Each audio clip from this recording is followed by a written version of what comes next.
Sveicināti, cienījamie kinobloks. Tā labi.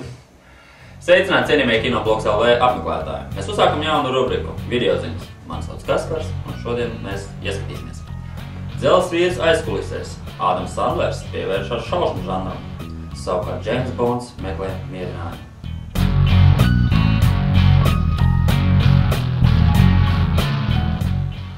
Joki beigušies. Ādams Sandlers filmēsies šausmu filmā. Kompānija Happy Madison, kas pazīstama ar komēdiju ražošanu, ir nolēmusi nodarboties ar savu jaunu, netipisku žanru. Tā iemēģinās spēkus trilleru un šausmiņu gatavošanā. Pazīstamākā kompānijas seja Ādams Sandlers, kurš iepriekš filmējis viņu tikai komēdijās, drīzumā gaidāms jaunajā šausminē Shortcut. Par godu jaunajam žanram, kam nolēmusi pievērsties Happy Madison, ir radīta atsevišķa nodaļa – Scary Madison. Scary Madison, protams, izmantos Happy Madison cilvēku resursus.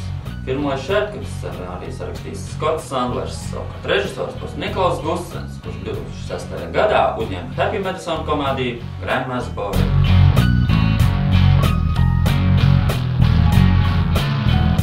Kā zināms, ir pabeigts darbs pie jaunās James Bonda filmas Mierinājuma klāns. Filmas pirmizrāde plānota oktobrī Londonas kinofestivāla laikā. Latvijā filmu varēsim baudīt no 7. novembra. Īsumā par filmas sižetu. Jaunās filmas sižeta līnija turpina Kazino Royale notikumus.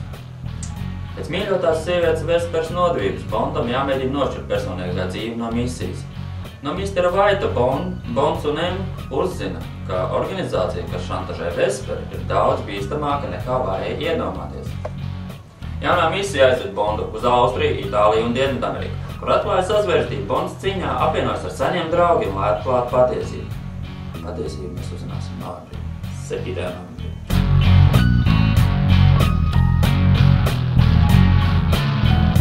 Šajās dienās, kad notikusi viņa filmas Dzelzs vīrs iznākšana DVD formātā, sazinājās ar blogeriem un žurnālistiem. Viņš nedaudz iezīmēja apiesas filmas turpinājumā. Laban Favreau kopā ar Justinu Theroux un Robertu Downey Jr. strādā kopā pie nākamās daļas scenārija.